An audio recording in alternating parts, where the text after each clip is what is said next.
Right. It sounds like one of those guys who's maybe able to kind of segment or compartmentalize his family life away from the shit he does to people outside the family home. Deborah recalled in another incident where Brashers dragged another daughter out of the room by her hair and a finger. Yeah. Not good. That's a little much. He owned a construction business, which explained his disappearances or his absences, because he would disappear for weeks at a time and would claim he was traveling for work. And again, this is how he's going to be all over the Southeast throughout the story, and this is how he is able to do that. This is his cover. Okay. Under the guise of, I'm doing construction work. Deborah said he had business dealings. They seemed legit. I mean, he was making money, bringing money home. in. Okay. And he had business cards. And in her child's view, she thought this meant they were rich. Oh. As a little kid. Well, yeah. My dad's got a fancy business card. We must be rich. Yeah. Yeah, if I grew up, my dad owned a business, or my mom owned a business, I would think we was fucking rich. Hell, I thought you was rich if you had skylights and a damn washer and dryer at your house growing up. I thought you were rich if you lived in a house that wasn't in a trailer park. That's a good sign right there. If you didn't own, or if you didn't rent and you owned a home. Oh, shit. I thought you were super rich. Ooh, the Beaumonts. I'm going to visit the Beaumonts. I mean, hey, we grew up poor. We're not afraid to admit where we came from. Damn, your criteria is a little higher than mine. If you had indoor plumbing and you didn't have to kill your damn meat to eat it, you was rich. Hey, now we did have to do that sometimes. Hey, that's smart. Well, my daddy liked to hunt. At least you know where it comes from. Got a lot of venison in my childhood. Okay. However, his relationship with his wife was not always good. And there were times when his wife would tell the children, make sure your dad doesn't leave the house today. Or let her know if he does. Because they can't stop him. Well, because his behavior just was so off sometimes. And he was an alcoholic. And he could be violent. Yeah. And she would tell the girls, when I go to work, make sure your dad doesn't leave the house today. Okay. Which is unusual. Well, yeah. To feel that way about your husband. Putting pressure on your children as well. At some point, his wife leaves him. He did exhibit some violent behavior with her. Once he left a goose egg on her head, like a big knot. Oh, I'm sorry. I thought you meant a literal goose egg. I was like, what? Did he tell her not to move? Yeah, he laid an egg on her head, Dylan. Yeah, and told her to stay there. It was just like in Jack and the Beanstalk or something. Okay, that's not funny, though. He golden goose. He just laid a big egg. He hit her very hard to leave a mark like that. Yeah, I mean, a goose egg, you have to really... That's a significant impact. Pop somebody to get one of those knots on the head. Yeah, I mean, that's what you get if you get hit with like a door. Or an object. A baseball bat. Right. I mean, to get popped with a fist and get one of those, that's a pretty hard hit. It is. It's horrible. He also hit and beat up his wife's new man. When she left him and she got a boyfriend, he attacked that guy and hit him with a drill in the head. Oh, shit. His mother-in-law often called him the devil and would say to her daughter, you let the devil in when you met this man. Oh, my God. So Mama don't like him. And that's never a good sign. He certainly had a mean streak. But Brashers was living a double life, as many serial killers will do. We've seen this time and time again. BTK is a perfect example of a serial killer who is seemingly normal, family man, member of the community. A pillar of the community. Oh, he's such a dick. Church going. Yeah. But then is committing these horrific crimes. Kuklinski, the Iceman. The Iceman. Another John Wayne Gacy. John Wayne Gacy. Another one. Pillar of the community. Politically involved in a small town. Right. Fucking birthday clown. Bundy. Yeah. In a lot of ways. He was part of the political scene.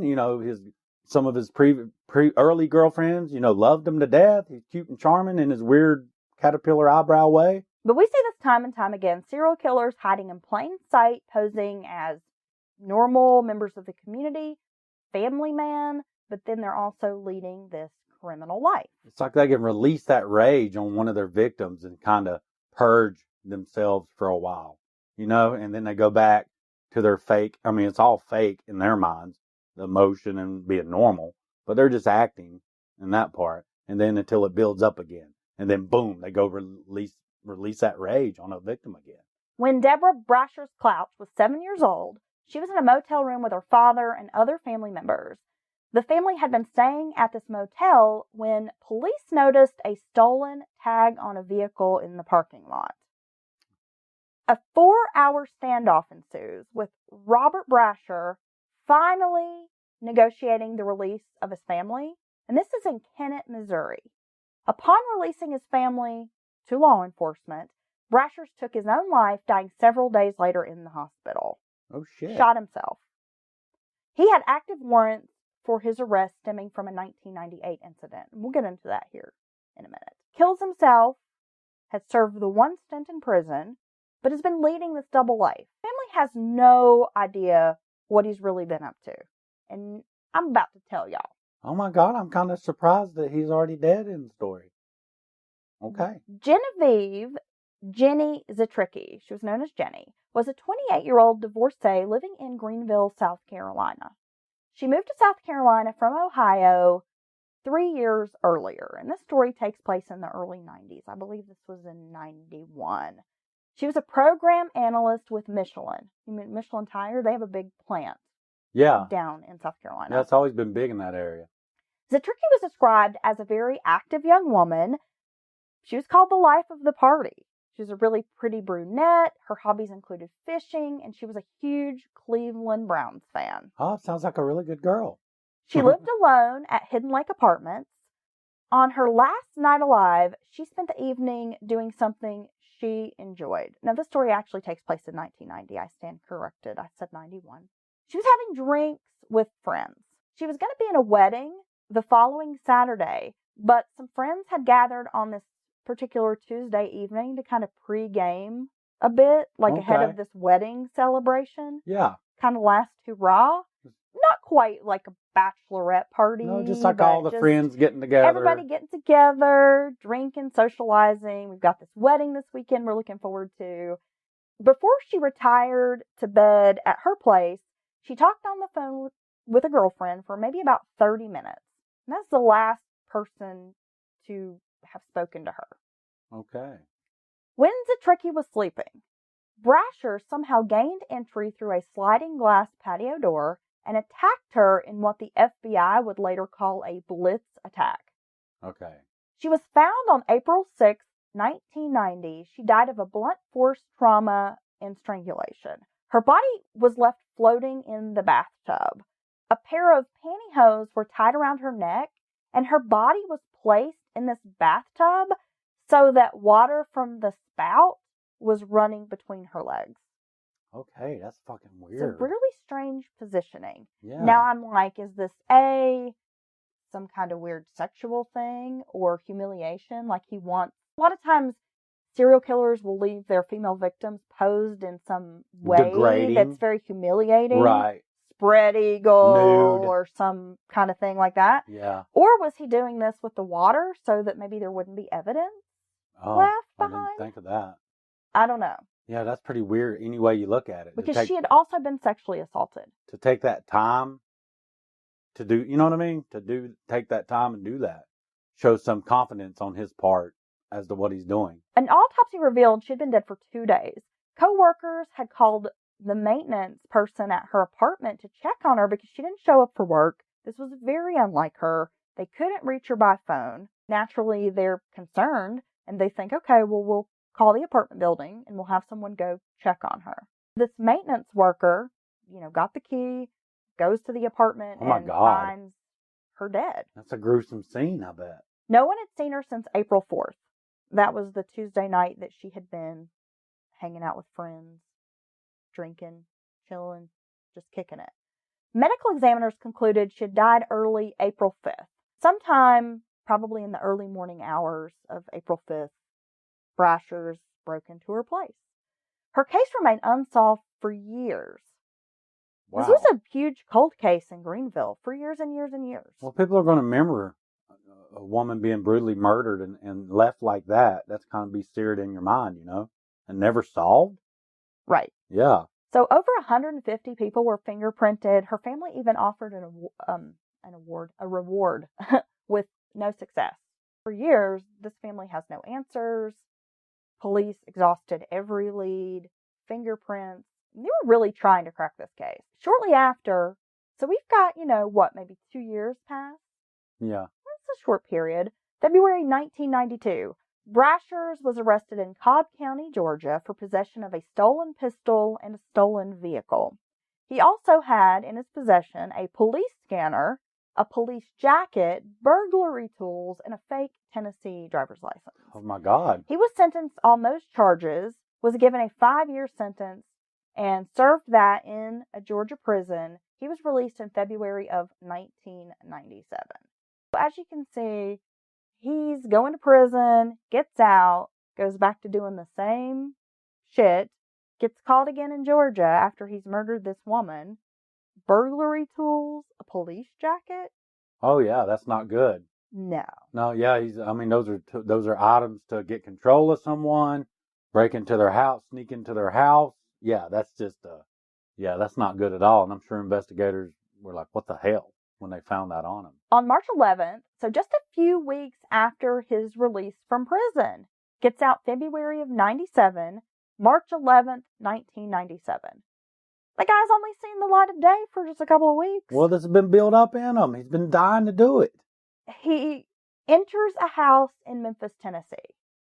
Now, we don't have the victim's name because she was only 14 years old at the time. Oh, my God. She was staying at a house with 4 other people when this man knocks on the door. This woman of the house, I believe she was in her 40s, and she's there with this 14-year-old, her kids, like a 9-month-old baby, goes to answer the door. He pulls a gun, pushes his way into the house, somehow manages to control 5 people in this home, and sexually assaults the 14-year-old girl. Jesus Christ. They're probably just a bunch of young people and kids and this woman. So Yes. they're scared to death. And from what I could gather, the kids in the house, there were several teenagers, I think maybe a 17-year-old, 14, but they're kids. They were all getting ready, like changing clothes and getting ready to go someplace. And, the woman of the house is very concerned when this happens because she's got this 9-month-old baby. Yeah. And she's really worried about that.